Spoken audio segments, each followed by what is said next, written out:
Welcome to the Dynamic Life Today podcast, where we're going over the 5 F's to freedom. That's faith, family, finance, fitness, fun.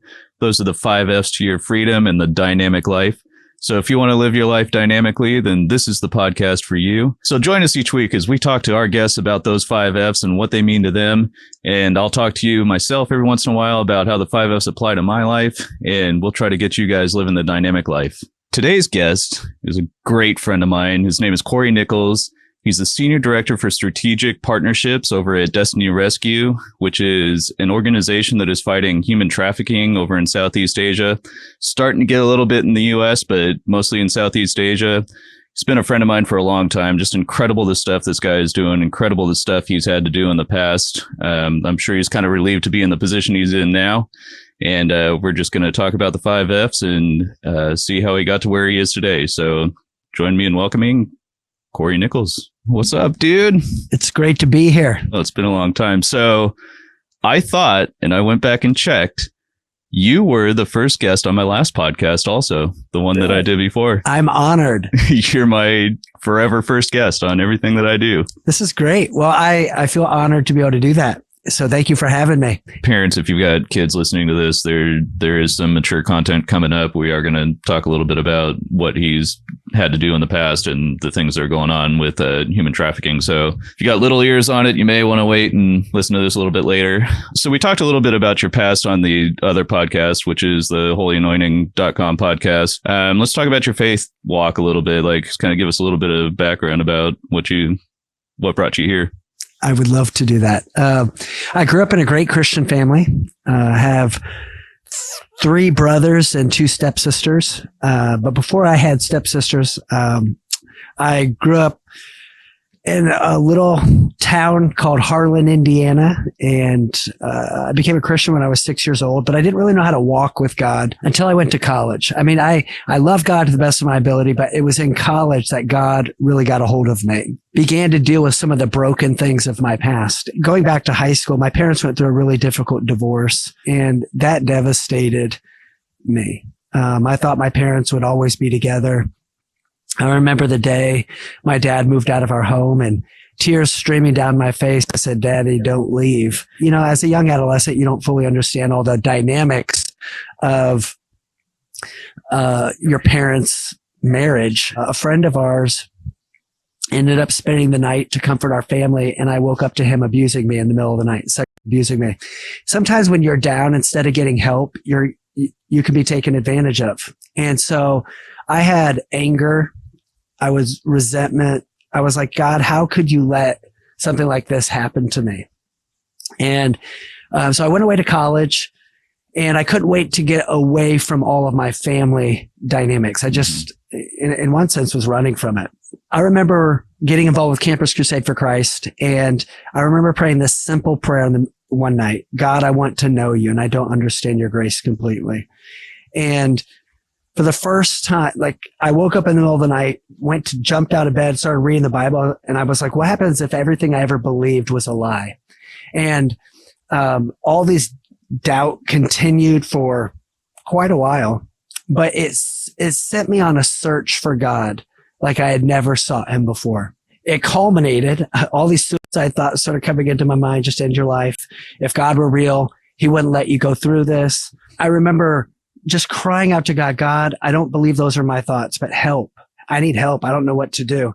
And on my knees in absolute humility, I said, God, I can't take this anymore. And deep on the inside, I felt God speak to me for the first time. I recognized his voice. He said, Cory, the battle you're going through in your mind belongs to me. I love you. You're my child. And all these memory verses that I had memorized when I was younger about God interacting with people started flooding my mind. I didn't realize this at the time, but it was the Holy Spirit bringing to remembrance scriptures in the Bible that God was a living God and he wanted to interact with people. And my doubt didn't end there, but that began an intimate walk with God through the Holy Spirit, that God is a relational God. The God of the Bible is real. And God pulled me out of that pit of despair, that doubt I was in. And he began to teach me that he had a purpose for my life, that it wasn't me trying to get God to do what I wanted, but actually God had a plan and an assignment for me. And on this journey with God, I began to discover that I held my dad at I stiff armed my dad. I was like, I don't want anything to do with my dad. I'm angry at him. And I remember one day the Holy Spirit just deep on the inside said, Cory, I've forgiven your dad and I want you to. And so I was like, well, I know that wasn't me. And right. Eventually, I said, God, if you've forgiven him, how can I hold this against him any longer? And walking out on my family. And, or that's kind of what I thought anyways at the time. And I remember in my heart letting it go. And this big weight fell off of me. And it was like God began to set me free little by little. And I remember having a wrestling match with God one day. God, I was your child. How could you let me go through all that abuse and pain? And deep on the inside, in a still small voice, this impression in my heart, I felt God was saying, Cory, I wasn't the author of that evil. But if you will trust me, I'll make great good out of it in your life one day. But you got to drop the bad attitude. You got to forgive and trust that I'll make good out of what seems like a negative situation. So I held on to that promise for 13 years. Couldn't see God at work, but I believed he was going to do something great. And so I held on to that. And 13 years later, at this point of my story, I became a writer. I was writing for a Christian newspaper company, and I ended up coming across the work of Destiny Rescue. And I was so moved that there was an organization in our world that was finding children trapped in sexual slavery, human trafficking. And they would rescue these kids and give them this beautiful new start in life and bring healing to them, equip them with vocational training, everything to really put their life back together again. And I was like, I want to support this organization. I don't know what I can do. I don't have a lot of money, but I do have influence. And so I wanted to use my influence to write a story on their organization. And I went overseas to Thailand and interviewed their founder, Tony Kerwin. After I had visited their work, I interviewed the founder, and he approached me. He said, our writers live in the organization. What would you think about coming on staff and writing for us? And so in great faith, I said no. And I came back to the States and I couldn't sleep for 2 weeks. Yeah. God just kept ticking at my heart, Cory, quit trying to figure your life out and say yes. This is my plan for you. I let go of my plan and I said, okay, God, I'm trusting you. And I eventually started working for Destiny Rescue. So that was 11 years ago that I said yes to that. But one thing, Cameron, that I have found is that God is faithful. His word is true. I really believe there's people stuck in life right now. They feel angry at God. They're angry at what happened to them. They feel like there's injustice in their life. And they can't reconcile that. So they just are existing, but they're not truly living. That was me. But when I encountered the living Christ and I chose to trust him, that his plan was best, and I was willing to do anything he asked me to do, that's where the miracle began to change in my life. I do want to get deeper into kind of the work that you've done.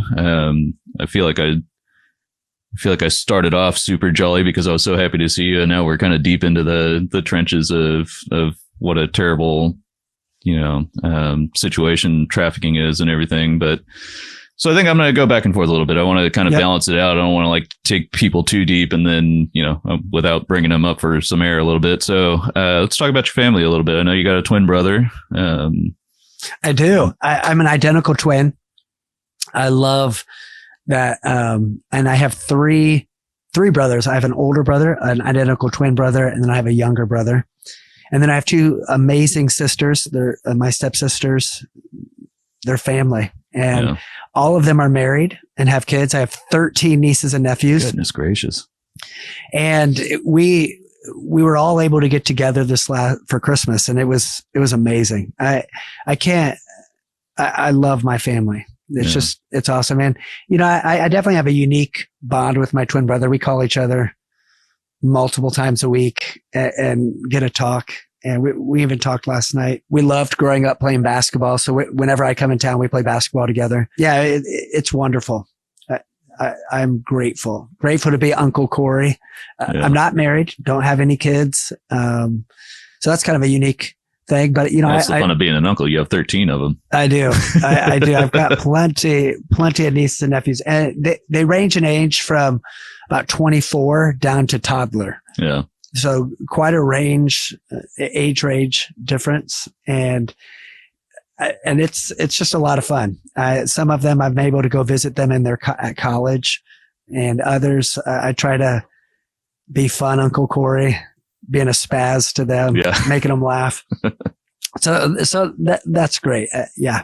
Yep. Yeah. Getting back to your dad, have you guys kind of reconciled, and is he kind of back in your life at all? Oh yeah. I have the most incredible relationship with my dad today. So going back to that story, where I felt God speak to me and say, I've forgiven your dad and I want you to. Literally that very day, I dropped the bad attitude and I embraced my dad and my stepmom. And for the first couple of weeks, they're like, who are you and what'd you do with Cory? But they saw this genuine love for them that kept the past in the past and embraced what Christ has done for all of us who profess faith in Christ. He forgave us. He remembers our debt no more. Yeah. And my dad became one of my closest friends. And today I have the most amazing relationship with my dad and stepmom. And I consider them some of the greatest people on earth. And I feel so honored to do life and ministry with them. That's so rad. Yep.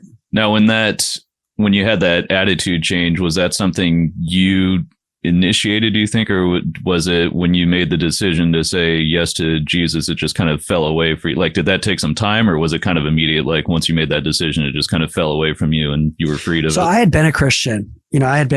So I don't mean yes to Jesus as being a Christian, but yes to Jesus in forgiving your dad is what I meant. Yeah. So I was driving back from my younger brother's choir performance from college. And that was a 2.5 hour drive.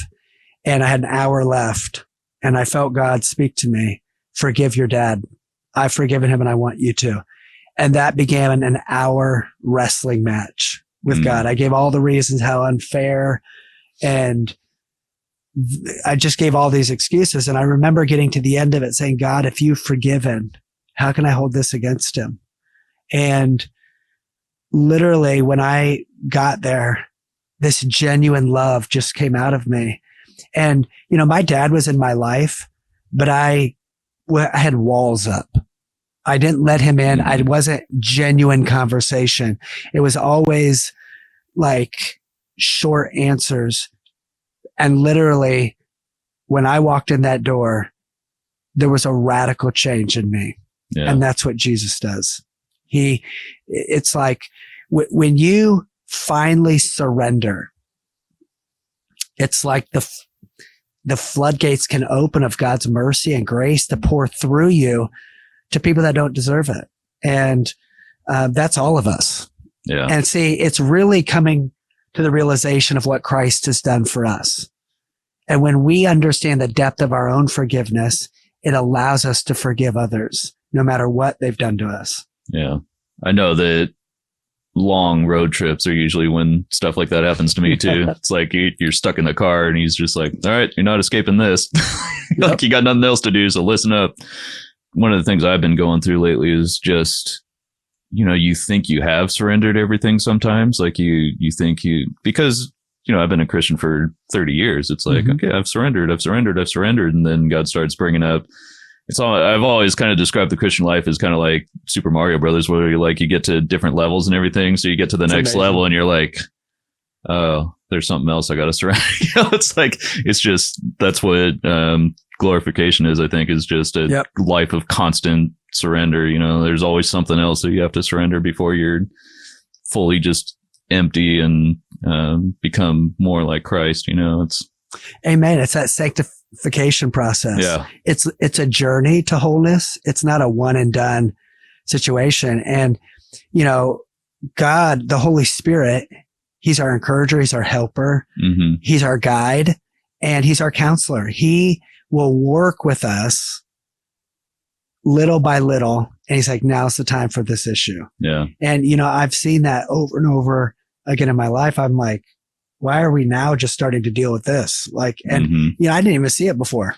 And now it's like glaring. It's like little irritation, like these little issues where I might get irritated with my mom or a friend over these little stupid things. And God's like, overlook it, forgive, like keep no record of wrong.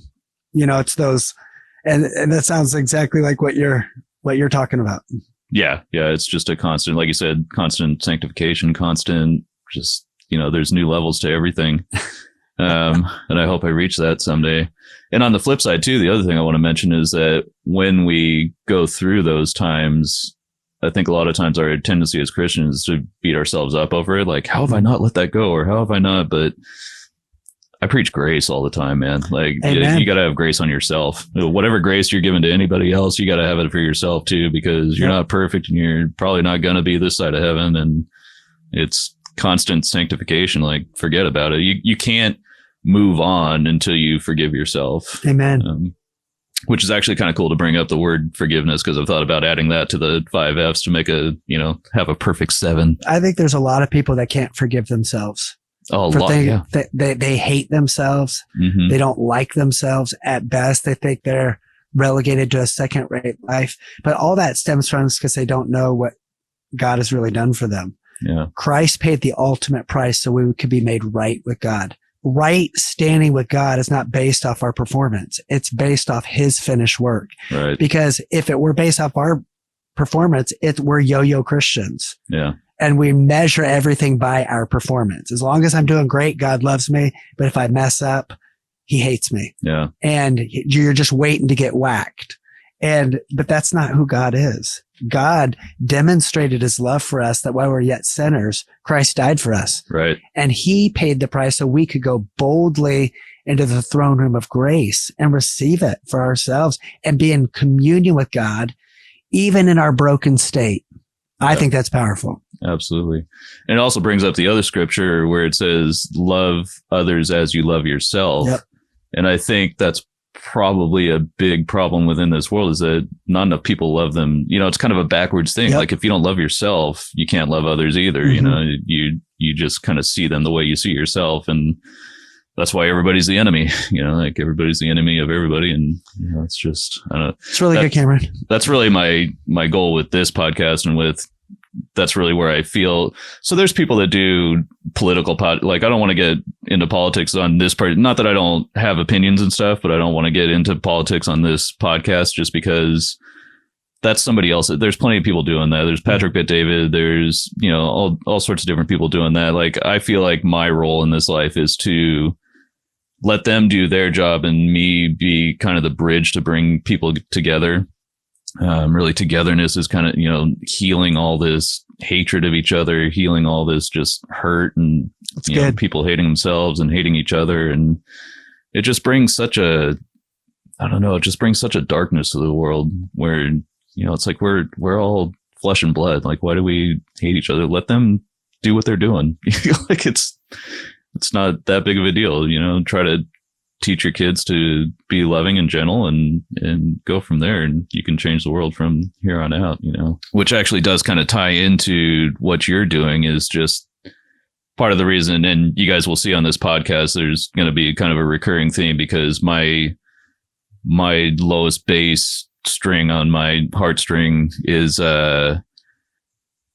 human trafficking. Like, that's the one thing. My goal of everything in this life right now is to, you know, earn money, create organizations, bring people together, all for the sake of, and it's so frustrating because I know we're not going to end it, but at least we can try, like, to, you know, put a giant dent in human trafficking before I leave this earth. There's a different psychology in that, of someone that can enslave someone that can sell their child, someone that can take that child and expose them to the kind of abuse that they're exposed to, expose them to this world of just dirty people, and the people that are actually paying to do the harm. You know, it's a mindset that I can't even wrap my head around, you know, and maybe I'm not meant to, but It's just something I don't understand. How you can do that to another human being. But that being said, let's talk a little bit about, I want to give people a little bit of the experience, because I know when you first started, you did a little bit of field work, right? You actually had to go into describe a little bit about what it was going undercover and what that was like and your experience with that. I would love to. So love is probably the wrong word. Right. I will explain. We were here. Now we're going down here. We'll come back up here in a minute. So when I joined Destiny Rescue, I moved to Thailand and I was their senior writer and eventually became their international media director, their first international media director. In that role, being the voice for the organization, they wanted me to have firsthand experience going undercover. So I wasn't a rescue agent, but I did a lot of undercover work towards the end of my time living in Thailand. And I did undercover work throughout Southeast Asia and in parts of Asia. And I saw horrible injustice done to kids. And basically, you have extreme poverty that's driving families. So it could be a parent is sick and can no longer work. It's the sole breadwinner in the family. And you have a stay-at-home mom that has no education background, no job skills, and they have 5 kids. And they have a 15-year-old daughter who needs to go out looking for work to help their family survive. And so there's instability in their family that creates vulnerability. They need money. And kids are going out trying to help their families survive. And they're easily tricked or pressured into the sex industry. And these brothel owners or these managers that are hiring love to hire young kids. When I say young, 14, 15, 17 years old, under the age of 18. Mm-hmm. Now we rescue kids that are much younger than that, but usually it's not in a bar setting. It's usually hidden kind of stuff. So undercover, these women managers would sell a child in 2 seconds. They cared nothing for that child. They cared about making the mighty dollar.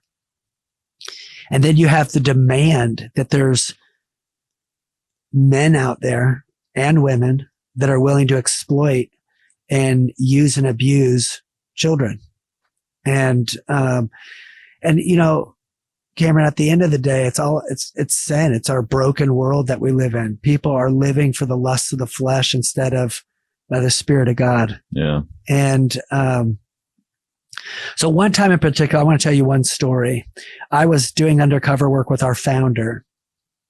We were sitting in this bar in a city in Thailand, and we happened to be sitting with a 16-year-old girl, and our founder, Tony, had been building trust with this girl to offer her rescue. And, you know, and so we were in there, and all of a sudden her number was called, and she literally was stripped of her dignity. And she was the only girl trying to cover herself up. All the rest of the girls, you could tell they had been there a while. Mm. She was so ashamed. She turned away from us in the opposite direction. And she was trying to cover herself up, and she was rocking back and forth, hoping it would end. And the brothel manager, this woman, ran over to her and started yelling at her, pointing at her, saying, "You need to dance for all these paying customers and act like you're having fun."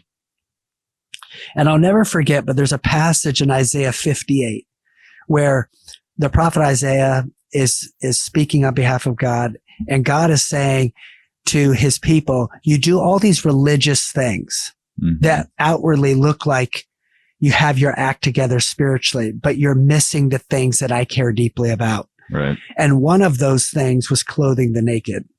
That, you know, you standing in the gap for those that can't stand up for themselves. You see that they get justice, and that you're willing to clothe the naked. And that scripture, the Holy Spirit just quickened that in me. He said, Cory, there's kids all over the world, just like this beautiful girl. And instead of getting help, people are taking advantage of her every single day. And I care deeply about them. And I want my people to be involved in seeing these kids get rescued. so that they can live out the destiny I have for them. That has been a foundation builder in my life, ultimately to come back to the United States 9.5 years ago to awaken God's people, the church, his church, to this issue, and that people would realize they can do something great to help rescue kids. Yeah. When you really kind of dig deeper into that, it's not just physical nakedness. Like it's spiritual nakedness. It's the, nakedness of dignity, and sucks seeing such a young girl, having to show off for all these despicable men, but clothing them in, there's a scripture too, where you're clothing them in dignity, or, maybe I'm just quoting something else, but, yeah, it's just, like I said, it's just something I can't wrap my head around. Cameron, there's kids that we rescue. They say, I've been crying out to God that he would rescue me, that he would send an angel to come get me. And our rescue agents will be in that bar or that brothel a week or two later, and we rescue those kids. God hears these kids' cries, and he is using his church and people that are willing. And not everybody can go, but there's lots of ways you can be involved by sending those that can. Yeah. And, that's why I'm out here this weekend is to share at a church and, offer people the opportunity to join God in what he cares about. Do you ever get used to hearing? I mean, that would wreck. Like I'm supposed to be helping this kid, and I would just be an emotional wreck if someone said, yeah, I was praying, and then 2 weeks later you guys showed up. I'd just be like, praise Jesus. Like, I don't know how I would ever get used to that. I don't think you do get used to it. I think, to know that you're able to hear that kid's cry and you're able to play a part in the redemption side of that child. Rescue is the first step towards healing and wholeness. Like, it's not enough just to rescue them. You have to help understand how the child ended up there and provide a solution to the risk factors that created vulnerability. So if it's poverty that's causing that child to go look for work, you got to address that poverty issue, and you got to help her, if she's of legal age to work, to have safe employment. So vocational training. If she's under the age of 15, the legal age to work, then we want her to get an education. And our organization will help find an older sibling, a parent, grandparent, aunt or uncle, somebody in that familial network or their family, provide them the opportunity to have a vocation or start a small business. We'll resource them to start a small business, or we'll help provide training on the job at a local business where we'll help them find employment. So it's really helping them there. And then it's also bringing healing to that child. So we have what we call a trauma resiliency based program called Empower. And it takes the best of Christian principles and the best of science to bring healing and wholeness to these kids. And they get introduced to the gospel. And many kids give their lives to Christ as they go through this healing program of ours. And so you're dealing with their emotional need, their spiritual need, their physical need. Sounds like God to me. Yeah. And miracle after miracle after miracle of these kids understanding they have worth and value because they've been told they don't. They have worth and value, and there's people out there in Jesus' name that are willing to risk their lives and lay down their life so that they can truly live. And that's the heart of God. Yeah. That is the heart of God. And just recently, I had the chance of sitting down with a good friend of mine. He was our country manager in Cambodia, and he moved on from our organization and he started his own nonprofit to deal with more prevention measures. Mm-hmm. And so he was back in the States, and we were talking over coffee, and he said, Cory, I want to share 3 stories with you. I met 3 survivors that Destiny rescued, and they've been reintegrated back into their families and then their communities. And one of them is now happily married, has a great husband, has kids, and she's beaming ear to ear with just such hope and joy. Another one is now a teacher, and she's teaching children. And another one is working for my organization, helping women and children with prevention measures before they're trafficked. And so, that really warmed my heart that, I don't always get to see the complete aftermath side of things, but to know that kids are now moving on past the trauma they endured. Destiny Rescue is like, if possible, their main focus is actually reintegration into the family, right? Like if at all possible, they like to get the kids back into their family, and that's right. Have they're not just sending them off to orphanages if they can help it. When we're able to do that, so we'll investigate, is it a safe option to reunite them back with their family? Right. And if not safe for their immediate family, is there an aunt or uncle, grandparent? We're going to cover all of those bases. And if there's nothing, then we have safe homes. Yeah. And so when we're able to reunite them back with their family, we call that community care. So they receive similar resources as they would in one of our homes, but in the context of their own family. And one of the countries we're in, Kenya, they actually do foster parenting.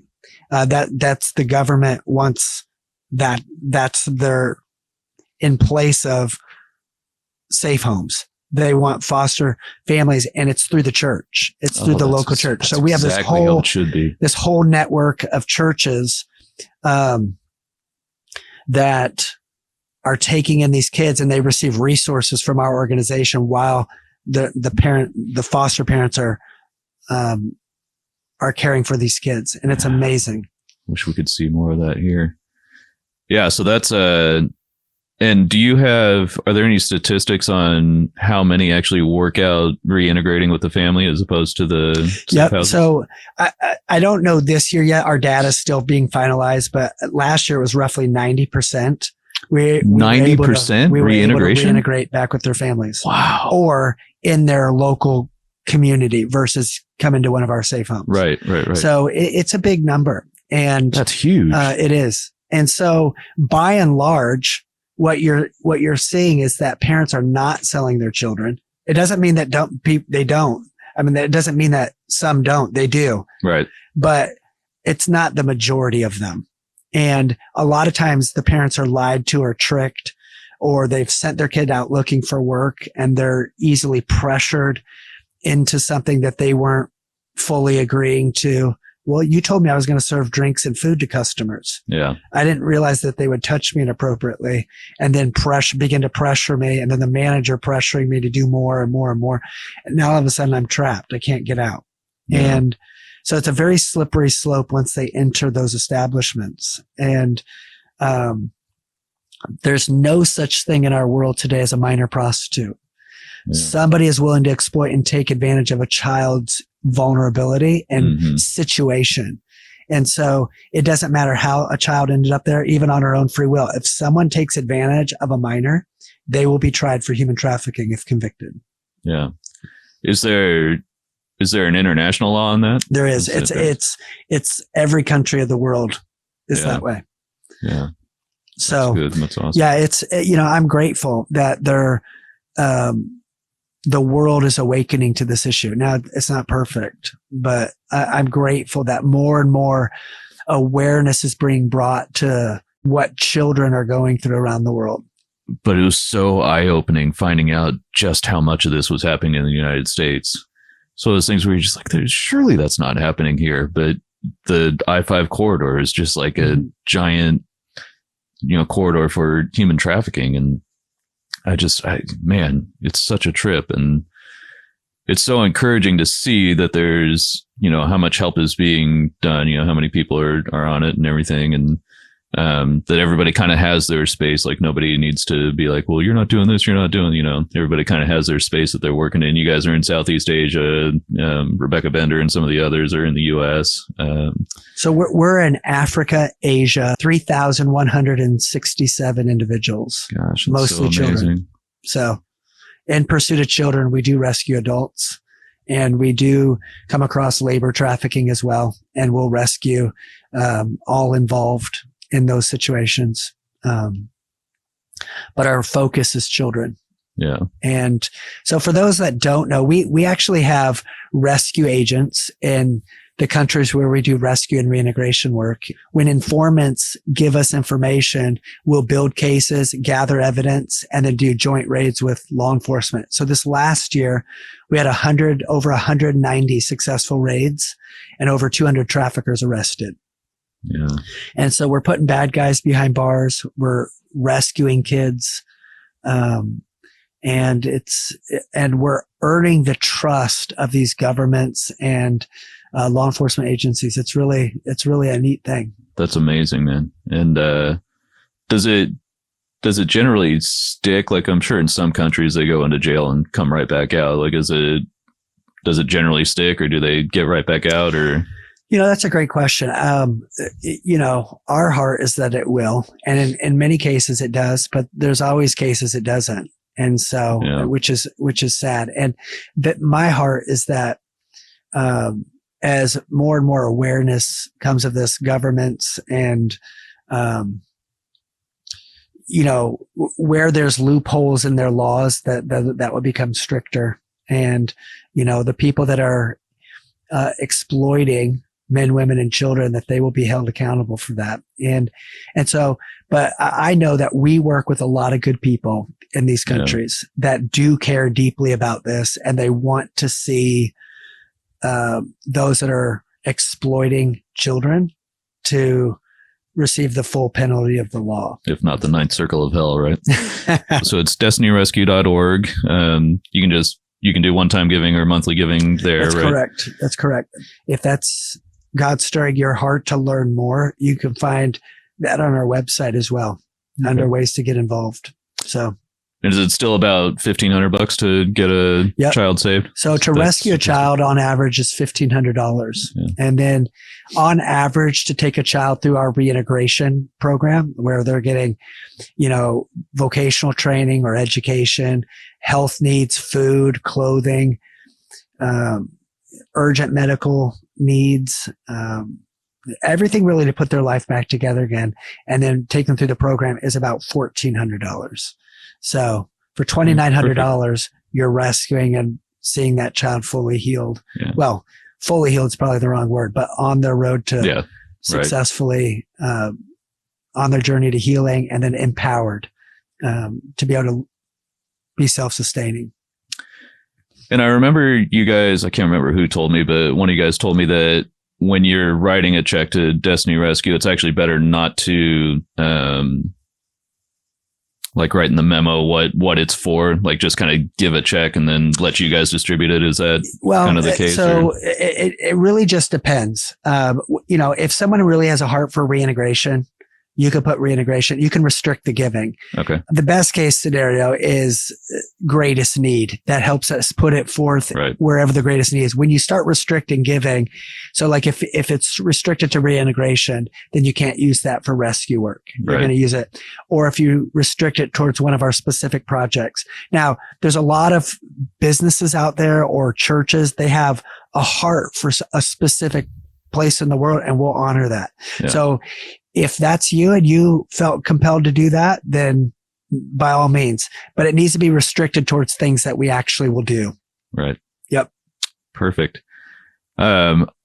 Before we kind of close here, I want to invite you to something. So the last few years, on Facebook, you can like benefit a nonprofit on your birthday. And it's like, I've done that the last couple of years. I did it for Ride My Road once. I think I might have done it for you once. And, I'll get like a couple $100 and everything. So this year, what I'm going to do is I'm going to invite my friends from Oregon. I'm going to invite you. We're going to have a pool party here, and we're going to do Dynamic Life Today live. That'd be awesome. We're going to have a big fundraiser and, just spend a few hours like letting people watch I have some stuff I want to do. There's a couple names that I'm not much for interviewing celebrities on here. The celebrities I want to interview are celebrities that are like good human beings, not just because they're celebrities kind of thing. So I've got like a short list of that, but there's a couple that I want to talk to and see if I can get them to come on that day. But I would love to have you if you can fly in. It's in August. That'd be awesome. Yeah. That would be awesome. We'll just have a day of it, show videos, interview people, and, have some fun raising money. And someday I'm going to hit that $1 million mark, man. Every year I put on there, you can tell it how much you want to raise. And I always put $1 million and I get like 250 out of $1 million. But, every year I'm like, all right, I'm acting in faith. So, that's right. I love your heart, Cameron. Yeah, it's amazing. You're going to do it. I think so. I think we can if we all come together. Yep.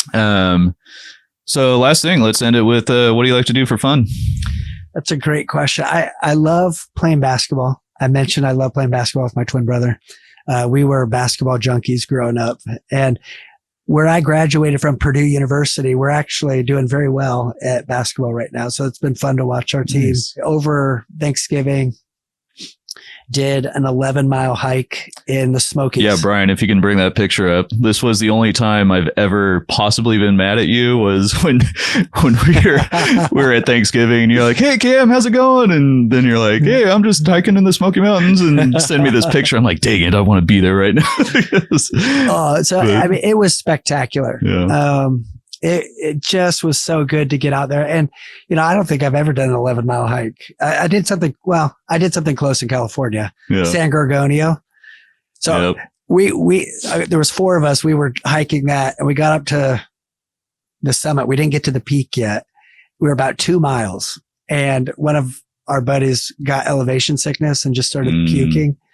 And so we had to turn around and go back. I was so bummed. Yeah. I was so bummed. But that one, we made it to the top, and there was something really profound that happened. We were many miles into it, and this guy came running down and he said, "You're close. Keep going." And, I think that is a great statement for life. And fulfilling our calling and purpose that God puts in us. Many times the enemy will bluff us right before a major breakthrough, or where we're going to see great fruit, and he's trying to bluff us to quit. And God will send somebody right there that says, you're closer than you think. Keep going. Yeah. And it's worth it. It's worth it. Yeah. And so we got to the top, and my buddy and I were just reminding ourselves, what a powerful statement. And it absolutely is true. It was worth every bit of suffering and huffing and puffing to get up there. It was spectacular. And I want to just encourage people at the end of this, that whatever God's put in your heart, keep going after it. It's worth sticking it through to the finish line. And the enemy's going to try to get you to quit, but keep going. The fruit that will come from your yes will impact eternity. Yeah, that's a good statement, man. I'm glad you said that, because it's the same thing. That's what keeps me going, really, is, I say I'll talk about my book later because it doesn't really pertain to today, but one of the things I say in my book is the times when I've never been tempted to take my life to the point where like I grabbed a knife or anything, but the thoughts have come like maybe this world would be better without me in it and everything. And like the one thing that kept me going, that kept me from taking that next step was fear. I like to put it this way because it was fear, but it's not the fear that everybody thinks it is. It's not fear of the afterlife. It's not, I know where I'm going. Yep. I'm not really worried about it. The fear was I would take my life today and tomorrow would be the day that the breakthrough was going to happen. Exactly. Yep. And I just couldn't play God that way. I had to keep going. So I'm glad you said that, because it's so true. It's so true. Just keep going. And that wasn't necessarily the intent of this episode, but it is something that I will preach almost every episode, like, because there's so much side going on out there. There's so much depression, so much everything, that just keep going. Just keep going. Yep. Like Dory, just keep swimming. Is there anything else you want to say that we didn't cover? I just want to say I'm grateful you're doing this podcast. I think it's a theme and message that people need to hear. People need encouraged. They need set free, and to find freedom in all these different F's, the 5 F's. Yeah. I like that up to 7. And I like think so too. I've been toying with it for a couple weeks, a couple months now. I'm like, you know what? I think forgiveness has to be one of those F's. Yep. And that brings me to a perfect 7. So I couldn't. I think I'm going to do that. And a lot of people deal with unforgiveness. Yeah. It holds a lot of people back. So I think that's a freedom one right there. All right. Well, Cory said it, so I'm going to do it. Man, it's been so good having you. I'm so blessed to have you in my life. I'm so glad that you're not just someone from an I'm on the mission board at our church, which I didn't say, which is kind of how I met you the first time, but you've become an actor. Like, I've got you in my phone, like, as Cory Nichols. It's not like the guy from Destiny Rescue. It's Cory Nichols. And, I can text you and you'll text me back. And it's just been you're one of my favorite people, man. Like, I'm so blessed to have you as a friend, and so blessed that you'll take time to come over here and to be the first guest on my newest podcast, and hopefully many more to come. And anytime you're in the area, anytime you have something to share, anytime you're here, like, open invitation, man. Let's do this. Let's have a conversation. Come on, Cameron. I love it, man. Well, you're a blessing. You're a great friend, and it's an honor to do life and ministry. Different parts of the country, but we do come together for good times. So that's been the only bummer, is you moving to Atlanta. I was like, man, I don't have as much access to Cory, but that's all right. I have access when you're here. So that's right. So thank you for joining us. Thank you, Cory. And thank you guys for joining us. And we hope you've been blessed by this message. We hope you've been blessed by everything you've heard. Visit destinyrescue.org, get involved, get started helping them out. Let's take a chunk out of this. Like I said, this is my biggest heartstring. So, if you're anti-human, you should all be anti-human trafficking, but if that's kind of something that's on your heart, then stick with us through this podcast. It's going to be something. I've got 3 or 4 people in a couple months that are hopefully going to come on. I got to talk to them, but there's an event going on down in Temecula in a couple months, and they're friends of mine. Hopefully I'll have them on too, and we'll keep talking about it. I don't want this podcast to always be a bummer. I know it's kind of weird having the first one be, about trafficking, but it does kind of set the precedent that, we're going to be talking about it a lot because it's so important to me. So we'll also have fun too. I think probably the next show is going to be my 10 best books of last year. I read something like 80 books last year. And so I think I'm going to do the next one on my 10 biggest recommendations from what I read. And hopefully that'll be out next week, and we will see you guys soon. Thanks for joining us.